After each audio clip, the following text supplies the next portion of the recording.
மாண்புமிகு எதிர்க்கட்சி தலைவர் அவர்கள். மாண்புமிகு பேரவைத் தலைவர்களே, மதுரை மாவட்டம் மேலூர், அரிட்டாப்பட்டி, நாய்க்கர்பட்டி உள்ளிட்ட பல சுற்றுவட்டார கிராமங்களில் டங்ஸ்டன் சுரங்கம் அமைப்பதற்கு மத்திய சுரங்கத்துறை உரிமை வழங்கியதால் அப்பகுதியில் பெரும் பதற்றம் நிலவுவதாகவும் இதன் காரணமாக மாண்புமிகு முதலமைச்சர் அவர்கள் மாண்புமிகு பாரத பிரதமர் அவர்களுக்கு 20/11/2024 அன்று கடிதம் எழுதியதாகவும் இந்த அரசின் செய்திக்குறிப்பில் தெரிவிக்கிறது. அக்கடிதத்தில் 3/10/2023 அன்று மாண்புமிகு நீர்வளத்துறை அமைச்சர் ஒரு கடிதம் எழுதியதாகவும் அதற்கு மத்திய அரசிடமிருந்து 2/11/2023 அன்று பதில் பெறப்பட்டுள்ளதாகவும் தெரிவித்து இவ்விரு கடிதங்களில் உள்ள முழு விவரங்களும் தெரிவிக்கப்படவில்லை. இதுவரைக்கும் 2 கடிதமே தெரிவிக்கல. எங்களுக்கு கிடைத்த தகவலின்படி mines and minerals development and regulation act MMDR act சுரங்கம் மற்றும் கனிமங்கள் வளர்ச்சி மற்றும் ஒழுங்குமுறை 2023 ஆண்டு திருத்தச் சட்டம் 17/8/2023 முதல் அமலுக்கு வந்துள்ளதாக மத்திய அரசு அனைத்து மாநில அரசுகளுக்கும் 2023 ஆண்டு செப்டம்பர் மாதமே கடிதம் எழுதியுள்ளதாக தெரிகிறது. மேலும் மத்திய அரசு கொண்டு வந்துள்ள இந்த திருத்தச் சட்டத்தில் பிளாட்டினம், டங்ஸ்டன் போன்ற 20 அரிய வகை கனிமங்கள் கிரிட்டிக்கல் மினரல்ஸ் என்று அறிவித்து அவைகளில் ஏல முறைகளை மத்திய சுரங்கத்துறையே செயல்படுத்தும் என்றும் குறிப்பிட்டுள்ளதாக தெரிகிறது. இதன் மூலம் மத்திய அரசு அதிமுக்கிய கனிமங்கள் பட்டியலில் டங்ஸ்டன் கொண்டு வரப்பட்டுள்ளதாக கடந்த ஆண்டு செப்டம்பர் மாதம் எழுதிய கடிதத்தில் தெளிவாக குறிப்பிட்டிருப்பதாக தெரிய வருகிறது. அப்படி எண்ணில் 3/10/2023 அன்று மாண்புமிகு நீர்வளத்துறை அமைச்சர்கள் மத்திய சுரங்கத்துறைக்கு எழுதிய கடிதத்தில் இந்த அரசின் எதிர்ப்பை பதிவு செய்துள்ளார் என்பதை அறிய விரும்புகின்றேன். இந்த சட்ட திருத்தம் நாடாளுமன்றத்தில் கொண்டு வரப்படும் போது திராவிட முன்னேற்ற கழகத்தைச் சேர்ந்த எம்பிக்கள் மற்றும் அதன் கூட்டணி கட்சியைச் சேர்ந்த எம்பிக்கள் முழு அளவில் அழுத்தம் கொடுத்து அங்கேயே சட்ட திருத்தத்தை தடுத்து நிறுத்தியிருக்கலாம். அதை செய்ய இந்த அரசு தவறிவிட்டது. எப்பொழுது பார்த்தாலும் நாங்கள் அதிகமான நாடாளுமன்றத்தை கொண்டிருக்கின்றோம் என்று சொல்கிறீர்கள். தமிழ்நாடு மக்கள் பாதிக்கக்கூடிய எந்த ஒரு திட்டமும் மத்திய அரசால் நிறைவேற்றப்படுகின்ற பொழுது அதை தடுத்து நிறுத்துகின்ற நிலையிலே நம்முடைய நாடாளுமன்றத்தில் இருந்திருக்க வேண்டும். அந்த பணியை அவர்கள் செய்ய தவற விட்டு விட்டார்கள். மாண்புமிகு நிதி அமைச்சர். மாண்புமிகு பேரவைத் தலைவர் அவர்களே, மத்திய அரசாங்கத்திலிருந்து இந்த திருத்த சட்ட முன்வடிவு மாநிலங்களுக்கு அனுப்பப்பட்டு கருத்து கேட்கிற போது அப்போதே நம்முடைய தமிழ்நாடு அரசு அதற்கான எதிர்ப்பை அவர்களுக்கு திட்டவட்டமாக நாங்கள் தெரிவித்திருக்கிறோம். இந்த இதை நாங்கள் ஒத்துக்கொள்ள முடியாது. காரணம், இது ஸ்டேட் அட்டானமிக்குள் நீங்கள் தலையிடுகிறீர்கள்.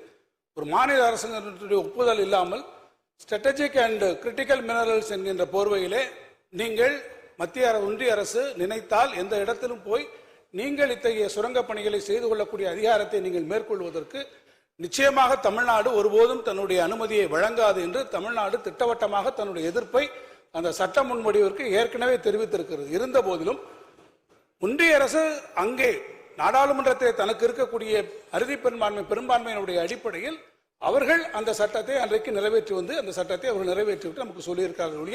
சட்ட முன்வடிவிலேயே மிக கடுமையான எதிர்ப்பை திராவிட முன்னேற்ற நம்முடைய மாண்புமிகு முதலமைச்சரான தலைமையில் இருக்கக்கூடிய அரசு ஏற்கனவே தெளிவாக தெரிவித்திருக்கு. பல சட்டங்கள் விவாதம் இல்லாமலே அங்க வந்திருக்கு. இது விவாதத்துக்கு வந்தாங்கிறதே பெரிய கேள்வி. எதிர்ப்பு தெரிவிச்சு சொல்றீங்களா மாண்பு பேரவைத் தலைவர் அவர்களே? இதே போல்தான் மாண்பு அம்மாவுடைய அரசு இருந்த பொழுது காவிரி நதிநீர் பிரச்சனை சம்பந்தமாக உச்ச நீதிமன்றம் அளித்த தீர்ப்பை அப்பொழுது இருந்த மத்திய அரசு நிறைவேற்ற காலதாமதம் செய்த காரணத்தினால் அதை நிறைவேற்ற வேண்டும் என்று அனைத்து இந்திய அண்ணா திராவிட முன்னேற்ற கழக நாடாளுமன்ற 37 பேர் தொடர்ந்து 22 நாட்கள் அவையை ஒத்திவைக்கின்ற ஒரு சூழலை உருவாக்கணும். அப்படி மாநில உரிமை பறிபோகின்ற பொழுது தேர்ந்தெடுக்கப்பட்ட நாடாளுமன்றர்கள் அங்க தகுந்த அழுத்தத்தை கொடுத்திருக்கணும். மெஜாரிட்டி நிறைவேற்றப்பட்டலாம் நம்ம சந்திக்கிறோம்ல, பாதிக்கப்பட்டது தமிழ்நாடு மக்கள் தானே.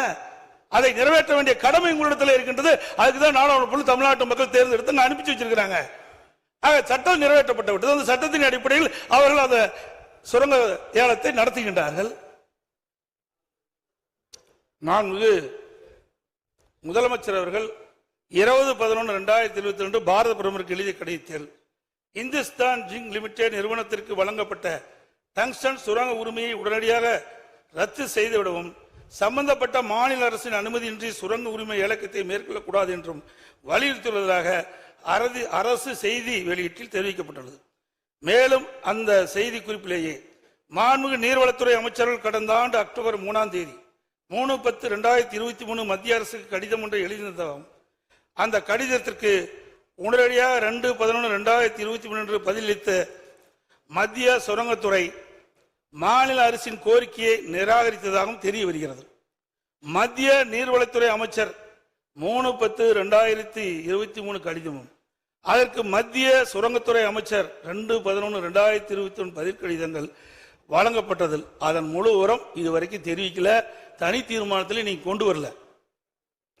மேலும் மத்திய அரசு இந்த ஆண்டு 2024 பிப்ரவரி டங்ஸ்டன் சுரங்கத்திற்கு ஒப்பந்த பள்ளி வெளியிட்ட பொழுது இந்துஸ்தான் ஜிங்க் லிமிடெட் நிறுவனம் டங்ஸ்டன் சுரங்க உரிமையை இறுதி செய்யப்படும் வரை, அதாவது 7/11/2024 வரை சுமார் 10 மாதங்கள் இந்த அரசு அமைதியாக இருந்துள்ளது. ஏன்னா 10 மாத காலம் இடைவெளி இருக்குது. அப்பொழுதாவது தங்களுடைய எதிர்ப்பை தெரிவிச்சிருக்கலாம், அது வரைக்கும் தெரிவிக்கவில்லை.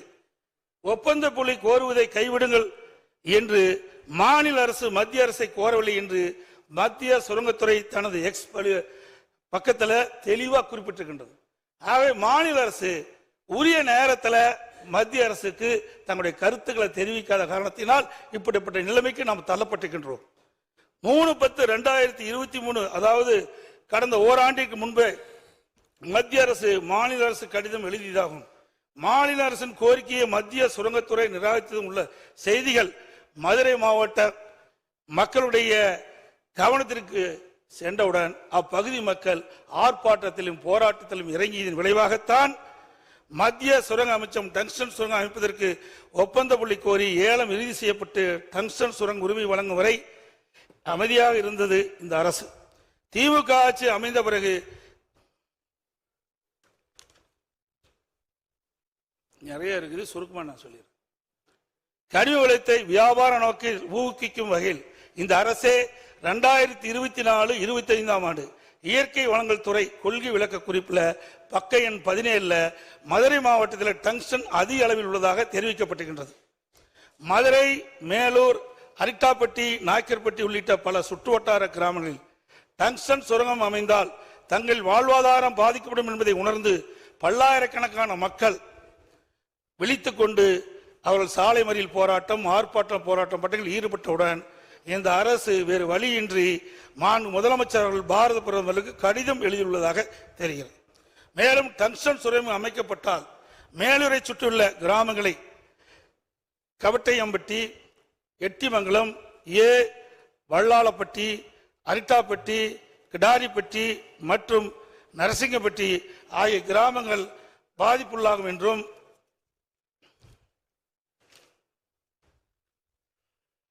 அவற்றில் அரிட்டாப்பட்டி ஒரு பல்லுயிர் பெருக்க வரலாற்று தலம் என்றும், இது குடவரை கோயில்கள், சிற்பங்கள், சமண சின்னங்கள், தமிழ் பிராமி எழுத்துக்கள் மற்றும் பஞ்சபாண்டவர் கல் படுக்கைகள் உள்ளிட்ட தொல்பொருள் நினைவு சின்னங்கள் பிரபலமானது என்று குறிப்பிட்டு தற்போது பிரதமருக்கு கடிதம் எழுதியுள்ளதாக சுரங்க ஏலம் விடப்பட்டிருக்கின்றது.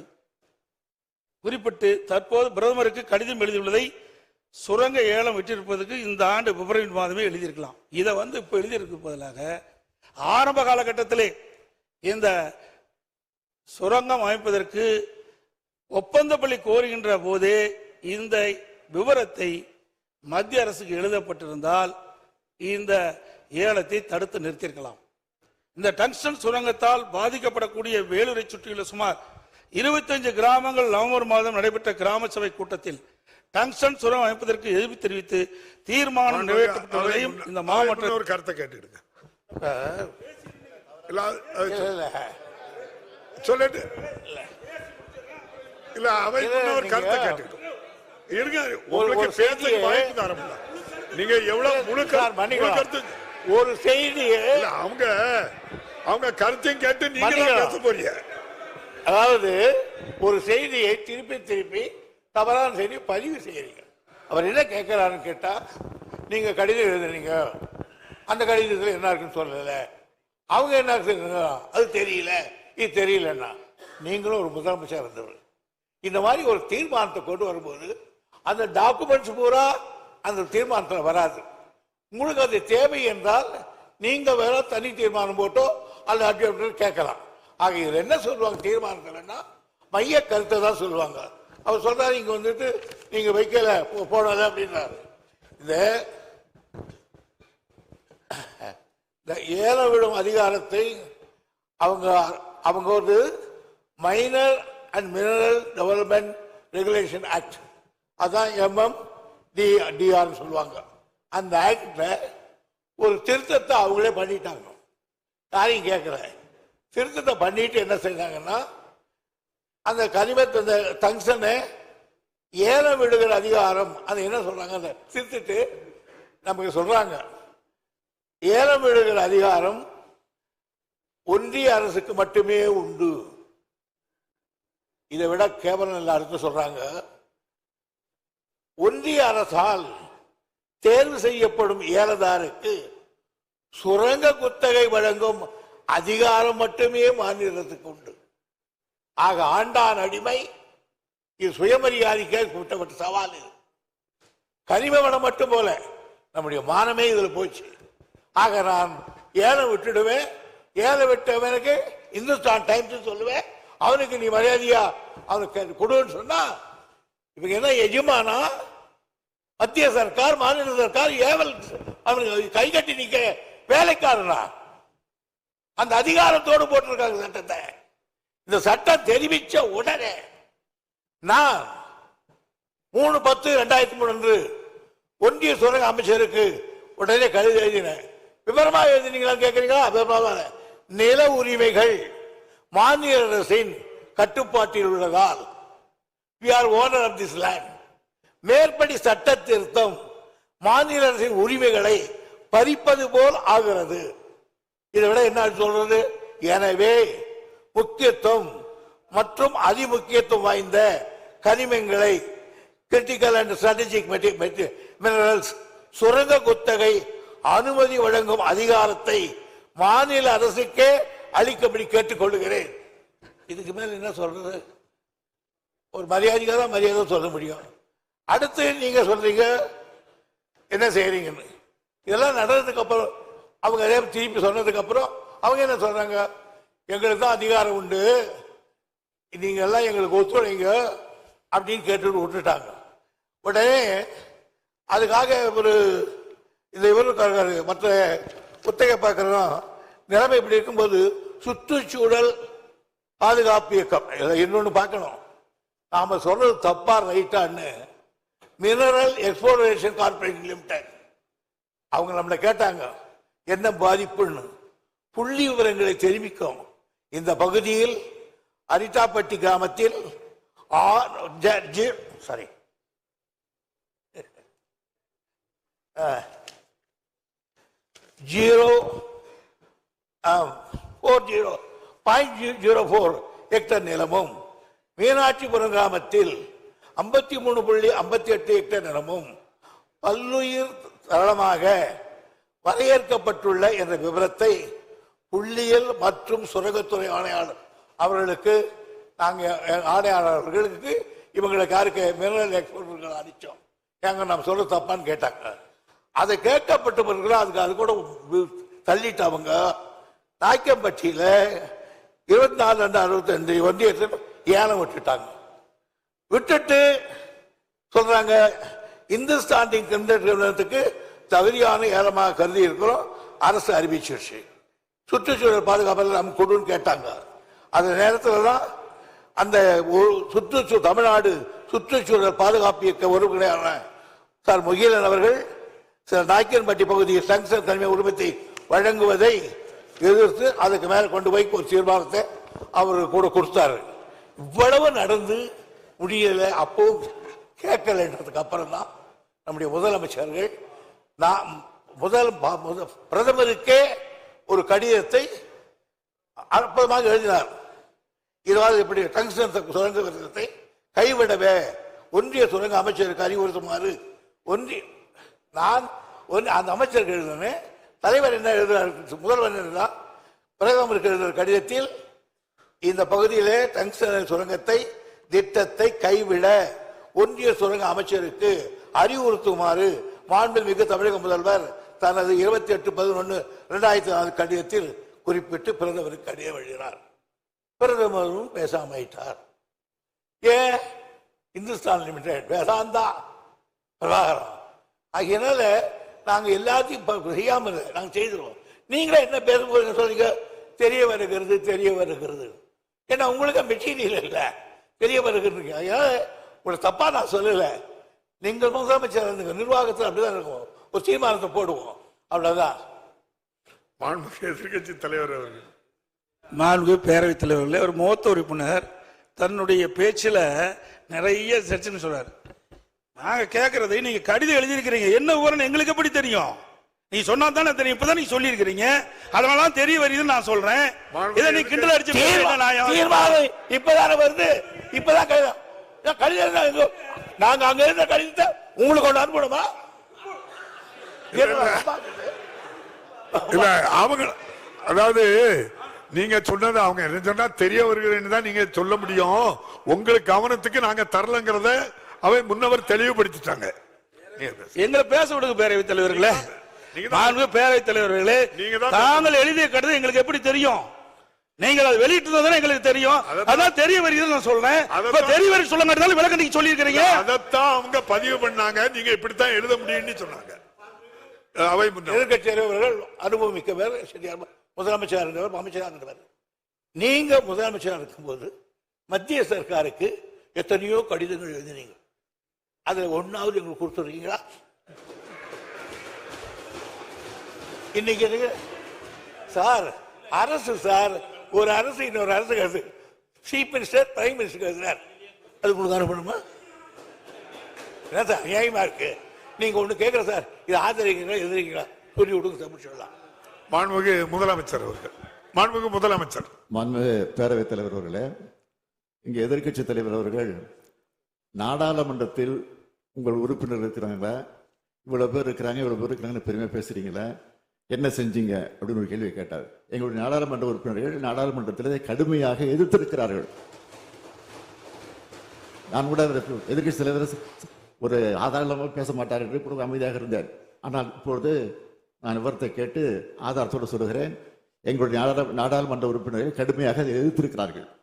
அது மட்டுமல்ல, அங்கே போராட்டத்தில் ஈடுபட்ட நேரத்தில் அந்த மாவட்டத்தில் அமைச்சராக இருக்கக்கூடிய மூர்த்தி அவர்கள் நேரடியாக சென்று அவர்களுக்கு இந்த போராட்டத்தினுடைய தன்மையை பற்றி அறிந்து கொண்டு அதை நிறுத்துங்கள், உங்களுக்கு ஆதரவாக இந்த அரசு இருக்கும் என்று சொல்லி அதற்கு பிறகு முதலமைச்சரை கடிதம் எழுதியிருக்கிறார் என்ற விவரத்தையும் சொல்லி சட்டமன்றத்தில் இது போன்ற தீர்மானத்தை நான் கொண்டு வரப்போகிறோம் என்பதையும் அந்த போராட்டத்தில் ஈடுபட்டிருக்க சொல்லி அதற்கு பிறகுதான் இந்த தீர்மானம் வந்திருக்கிறது என்பதை நம்முடைய எதிர்க்கட்சி தலைவர்கள் புரிந்து கொள்ள வேண்டும் என்பதை தெரிவித்துக் கொள்கிறேன். மாண்புமிகு அவை முன்னவர், மாண்புமிகு எதிர்க்கட்சி தலைவர் கூட திமுக எதிர்க்கவில்லைன்னு சொல்ல, தெரிகிறது சொன்னார். எதிர்க்கவில்லை என்று தெரிகிறது, அதே சொல்றீங்களா சார் நீங்களா சார்? மாண்புமிகு எதிர்க்கட்சி தலைவர், மாண்புமிகு பேரவைத் தலைவர்களே, நீங்க கடிதம் எழுதியிருக்கிறீங்க, அதுல என்ன வாசகம் எங்களுக்கு என்ன தெரியும், என்ன விவரம் தெரியும், அதனாலதான் தெரிய வருகிறேன்னு சொல்றேன். ஆகவே ஒரு பொருள் தெரிஞ்சாதானே சொல்ல முடியும். நீங்க கடிதம் மத்திய அரசுக்கு எழுதியிருக்கிறீங்க, என்ன விவரம் எழுதிருக்குன்னு எங்களுக்கு எப்படி தெரியும்? அதே மத்திய அரசு உங்களுக்கு பதில் கடிதம் கொடுத்திருக்காங்க, அதுல என்ன விவரம் இருக்கு? இப்ப பிரச்சனை வரங்காட்டி நீங்க பேசுறீங்க, அந்த பிரச்சனை எங்களுக்கு ஆழம் தெரிஞ்சிருக்க வேணும்ல எதிர்க்கட்சிக்கு, அதை நீ வெளிப்படுத்தலையே. நிறைய கடிதங்கிறது இது முக்கியமான பிரச்சனை, மக்களுடைய பிரச்சனை, மக்கள் வாழ்வாதார பிரச்சனை, மக்கள் பாதிக்கப்படுகின்ற பிரச்சனை. அப்படி பிரச்சனை வருகின்ற பொழுது நீங்க தனி தீர்மானம் கொண்டு வருகின்ற பொழுது அந்த விவரம் எதிர்க்கட்சிக்கு தெரிய வேணும்ல, மக்களுக்கு தெரிவிக்கப்பட வேணும்ல. நீங்க தனி தீர்மானம் கொண்டு நிறைவேற்றணும், ஆமா போட்டு நாங்க போகணும், எதையுமே சொல்லக்கூடாது, எதையும் விளக்க கேட்க கூடாது. என்னங்க நியாயம்? அவை முன்னவர் உட்காருங்க, இல்ல கோபப்படாதீங்க சார். நான் எழுதிய கடிதத்தில் என்னென்ன தெரிவித்தேன் என்று அதை சொன்னேன். மாண்புமிகு முதலமைச்சர் எழுதிய கடிதத்தில் இந்த டங்ஸ்டன் அந்த இன்சான் கவுண்ட் கொடுக்க கூடாது என்று அந்த அமைச்சருக்கு அறிவுறுத்துங்கள் என்று அவர் கடிதம் எழுதினார் பிரதமருக்கு. அந்த கடிதத்துக்கு 2 சரத்தையும் கூட்ட சொல்லிட்டேன். நீ இதுக்கு மேல என்ன வேணும்? அது காப்பி வேணுமா? மாண்புமிகு எதிர்க்கட்சி தலைவர், மாண்புமிகு பேரவைத் தலைவர்களே, இது ஒரு முக்கியமான பிரச்சனை. அங்க இருக்கிற மக்களுடைய வாழ்வாதார பிரச்சனை.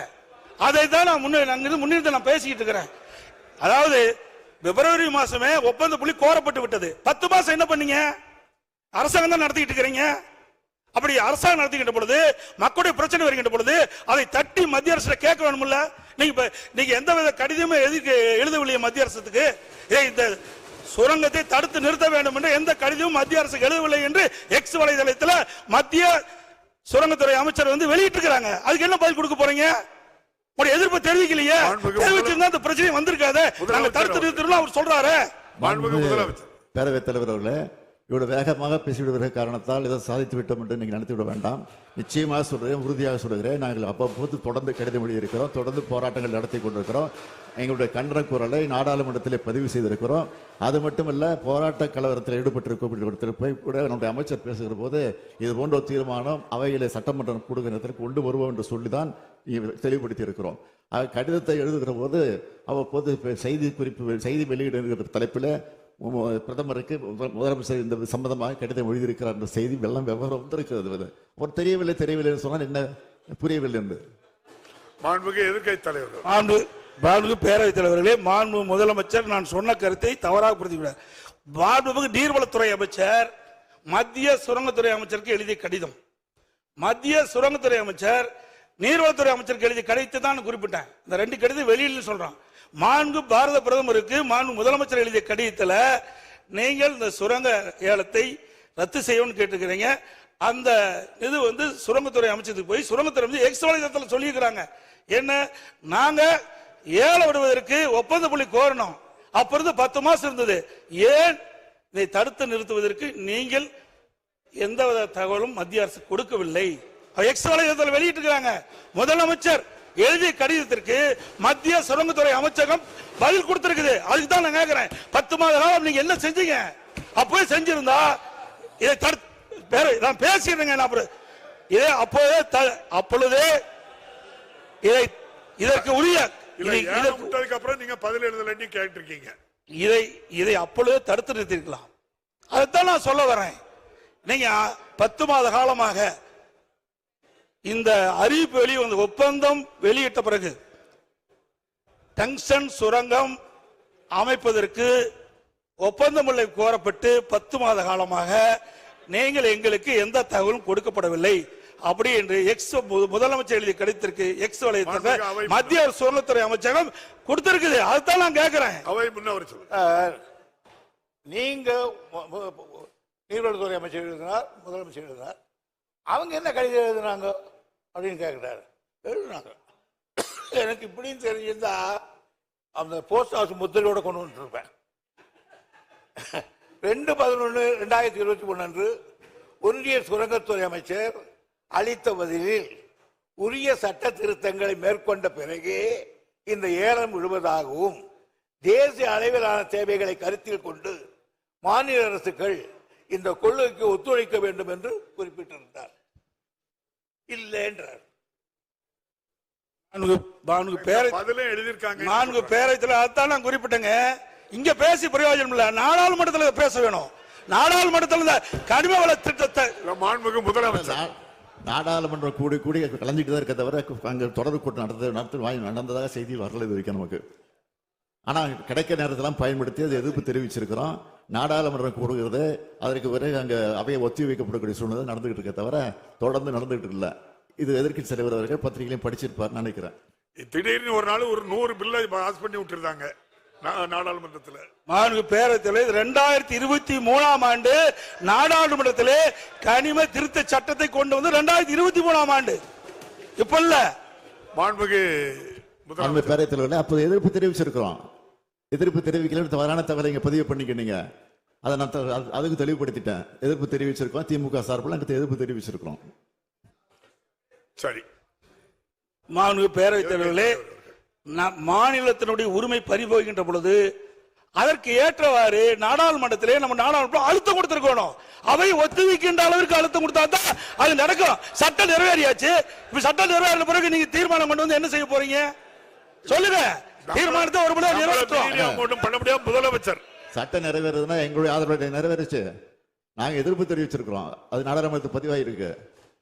எப்படி நிறைவேறதுன்னா நாங்கள தடுத்துக்க முடியுமா? நாங்கள் மெஜாரிட்டி அவங்க இருக்கும்போது இப்படி பண்ண முடியும் சொல்லுங்க. நீங்களும் அங்கே குரல் கொடுத்தோம் நாங்கள் சபையை நடத்த விட்டு பண்ணு பல பேரும் சொல்லியிருக்கீங்க. அப்போ எல்லாம் சபை அவன் நிறைவேற்றும் தீர்மானத்தை தடுத்து நிறுத்திட்டீங்களா நீங்க சொல்லுங்க. மாண்புமிகு முன்னவர் 2003 சட்டம் நிறைவேற்றாங்க. அது வரை நீ உடனே சொல்லியிருக்க வேண்டாமா? அட்வான்ஸ் இமிடியட்லி 3/10/2003 அன்று நான் அந்த மத்திய அரசு கடிதம் எழுதியிருக்கிறேன். ஆக நிறைவேற்றினாங்க, தெரிஞ்சது, கடிதம் எழுதணும்.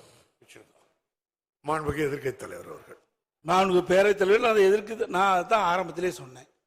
பிப்ரவரி 2024 பிப்ரவரி மாதம் டங்ஷன் சுரங்கம் அமைப்பதற்கு ஒப்பந்தம் கோரப்பட்டு 10 மாத காலமாக என்ன செஞ்சீங்க?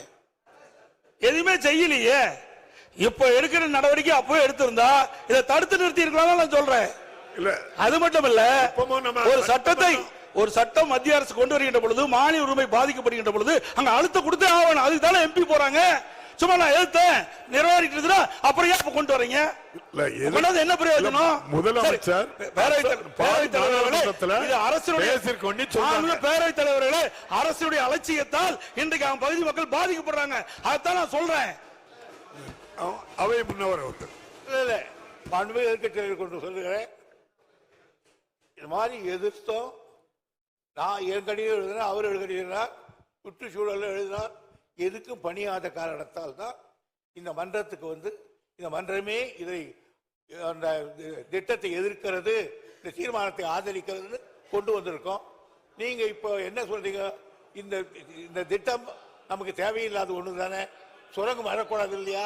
அப்படின்னா தீர்மானத்தை ஆதரிங்க. இல்ல சுரங்கத்தை வேதாந்தா பக்கமோ நீங்களும் சேர்ந்துக்கிட்டா ஆதரிச்சுப்போங்க. மாண்புமிகு எதிர்க்கட்சி தலைவர் அவர்கள். மாண்புமிகு பேரவைத் தலைவர்களே, இதுவரை அலட்சியமா இருந்துவிட்டு இப்படி பதில் சொல்வது சரியல்ல.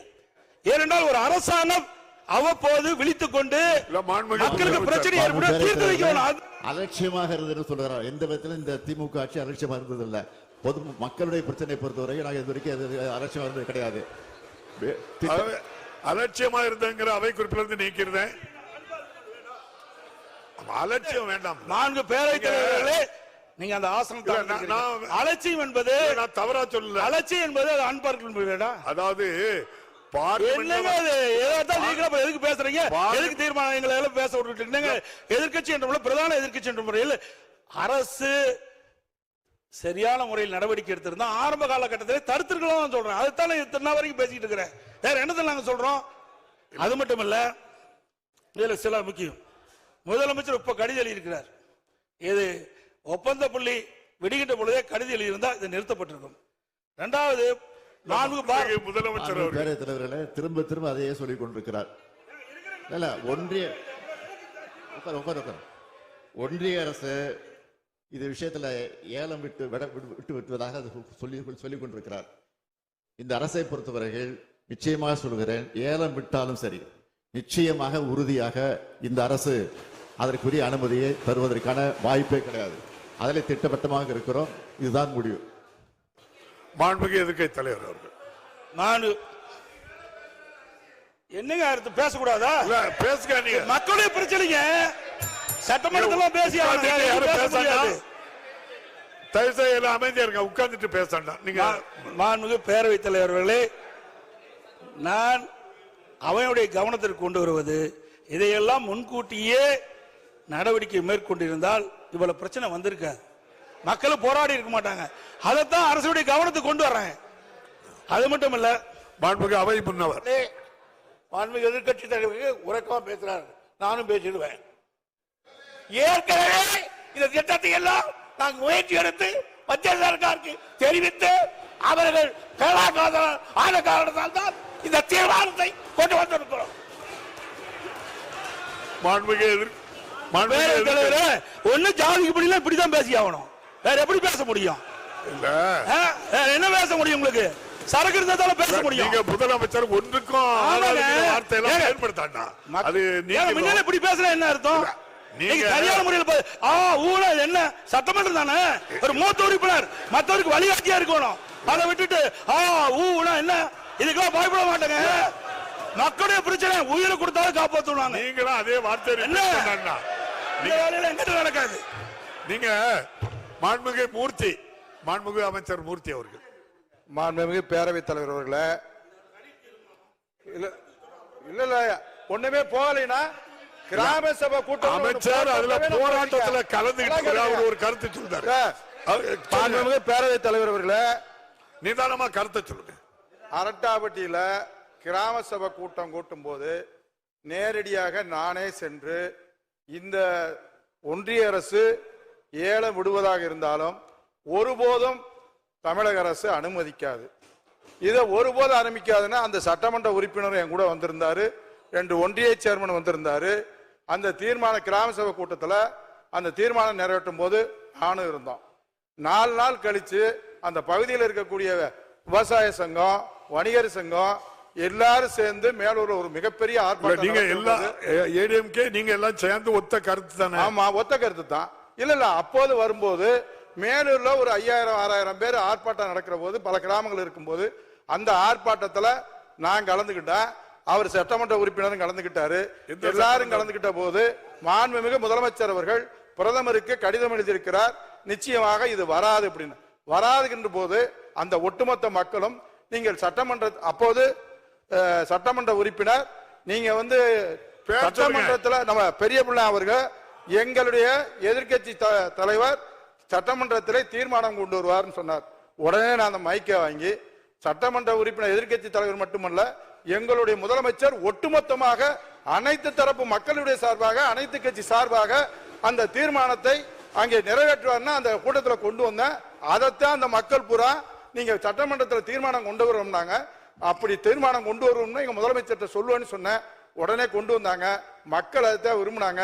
மக்கள் ஒருபோதும் அங்க நாங்க ஒருபடி மண்ணை கூட அள்ள மாட்டோம்னு சொல்லி அங்க சொல்லிட்டு வந்தோம். அதே இதைத்தான் நாடாளுமன்றத்தில் மதுரையினுடைய நாடாளுமன்ற உறுப்பினர் தனி தீர்மானம் கொண்டு வந்து அங்க தனியா ஒரு கோரிக்கை கொண்டு வந்து அதையும் நாடாளுமன்றத்தில் பேசியிருக்காருன்றது வந்திருக்கு. எனவே அங்க மக்கள் எந்த பிரச்சனையும் இல்லைங்க, முதல்ல இருந்துச்சு.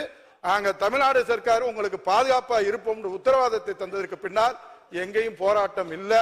அதை காப்பாற்றக்கூடிய அரசாக நம்முடைய முதலமைச்சர் இருக்கிறார். உங்களுக்கு என்றைக்கும் பாதுகாப்பு, கோயில்களையும் சரி விவசாயிகளையும் சரி அங்க இருக்கக்கூடிய மக்களையும் பாதுகாக்கக்கூடிய முதலமைச்சர் இருக்கிறார் என்ற உத்தரவாதத்தை தந்து வந்திருக்கிறோம். கருத்து நிறுத்தி இருக்கிறோம். எல்லாமே இப்ப நீங்க சொல்ல வேண்டிய கருத்துக்கள் எல்லாம் பதிவு பண்ணிட்டீங்க. மாண்பு பேரவைத் தலைவர்களை இது ஆரம்ப காலகட்டத்திலேயே நடவடிக்கை எடுத்துல தடுத்து நிறுத்திருக்கிறதா சொல்றேன். என்ன கத்துறீங்க? தலைவர்களே, மறுபடியும் ஆரம்ப காலகட்டத்திலிருந்து ஆரம்பத்துக்கு போயிட்டா இருப்போ நான் திரும்ப ஒன்றை தெளிவாக சொல்கிறேன். நான் முதலமைச்சராக இருக்கிற வரையில் நிச்சயமாக ஒன்றிய அரசு இந்த திட்டத்தை கொண்டு வர முடியாது. அது வந்தால் அதை தடுத்தே தீர்வோம். அதான் திரும்ப சொல்றேன். நான் தமிழ்நாட்டினுடைய முதலமைச்சராக இருக்கிற வரையிலே இது நிச்சயமாக நாங்கள் அனுமதிக்க மாட்டோம். நன்றி. மாண்புமிகு எதிர்க்கட்சி தலைவர். மாண்பு பேரவைத் தலைவரை எதிர்க்கட்சி என்ற முறையில் எங்களுடைய மக்களுடைய பிரச்சனையை அரசுடைய கவனத்திற்கு கொண்டு வருவது எங்களுடைய கடமை. அந்த அடிப்படையில் தான் சொல்றேன். நீங்க அலட்சியமா இருந்த காரணத்தினால்தான் இவ்வளவு பிரச்சனை ஏற்பட்டிருக்குது. நீங்க முன்கூட்டியே சரியான முறையில் நடவடிக்கை எடுக்கப்பட்டிருந்தா அப்பொழுது இவ்வளவு பிரச்சனை வந்திருக்காதுதான் சொல்றேன். ஒண்ணு என்ன, எந்த இடத்துல கூட ஆளுங்கட்சி அதுக்கு சாதகமான ஒரு வார்த்தைய எழுதல, பேசல, அலட்சியமும் இல்ல. பார்லிமெண்ட்லயும் பேசிருக்காங்க. நீங்க என்ன நிறைய பேரவைத் தலைவரை நீங்க பதில் சொல்லிட்டீங்க. எல்லாம் மந்திரி சொல்ற பதில் நீங்களே சொல்லிட்டீங்க. பேசுறதையும் நான் சொல்லியிருக்கேன். அப்புறம் பிப்ரவரியிலும் தெளிவா பதிவு பண்ணிருக்கீங்க.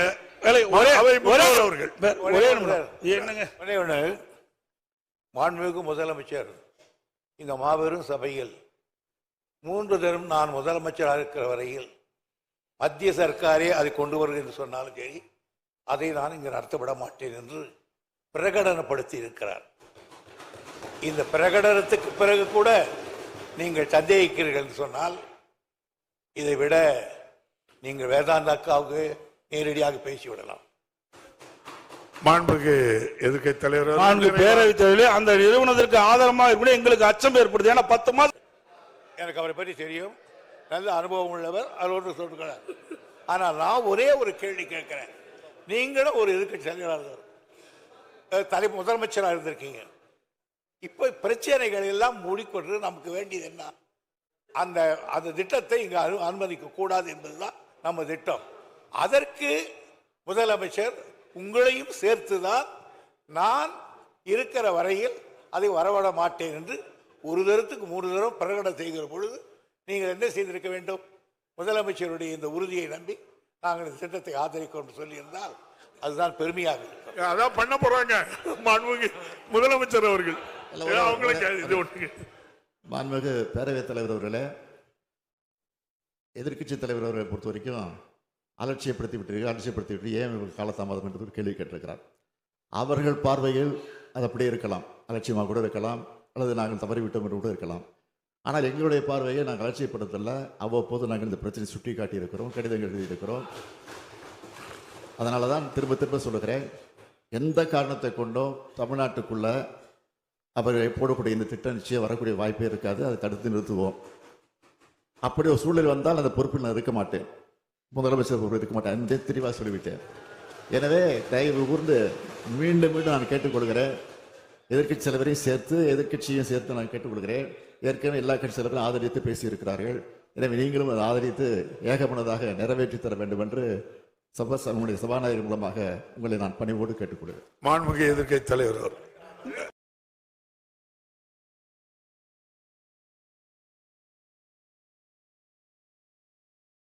சட்டத்தில் என்ன திருத்தம் இருக்குன்னு கேட்டீங்கன்னா, ஏலம் விடுகிற அதிகாரம் ஒன்றிய அரசுக்கு மட்டுமே உள்ளது. அடுத்த சென்டர் சுரங்க குத்தகை வழங்கும் அதிகாரம் மட்டுமே அரசு கொண்டு. எனவே அவர்கள் ஏலம் விட்டாலும் அவருக்கு குத்தகை விடுகிற அதிகாரம் இவர் கையில் தான் இருக்கிறது. எனவே நிச்சயமாக இந்த அரசு அவருக்கு குத்தகைக்கு கூடப்படாட்டும். எங்களுக்கு அந்த அதிகாரம் இருக்கிறது. மத்திய அரசு ஒன்றிய அரசு எங்களை ஒன்றும் செய்துவிட முடியாது. அதை எதிர்க்கின்ற வல்லமை தைரியமும் எங்கள் முதலமைச்சர் கொண்டு. சரி, முதலமைச்சர் தான் கோரிக்கை. மாண்புமிகு எதிர்க்கட்சி தலைவர் ஆதரிக்கும். மாண்புமிகு பேரவை முன்னவர் அவர்களின் தீர்மானம் பேரவையின் முடிவுக்கு விடப்படுகிறது. ஏற்போர் ஆம் என்க, மறுப்போர் இல்லை என்க. மறுப்போரே இல்லை என்று கருதுகிறேன். மறுப்போரே இல்லை. தீர்மானம் ஒரு மனதாக நிறைவேறியது. பேரவையின் இன்றைய நிகழ்ச்சிகள் இத்துடன் முடிவுற்றன. பேரவை மீண்டும் நாளை காலை 9 மணிக்கு கூடும். வணக்கம்.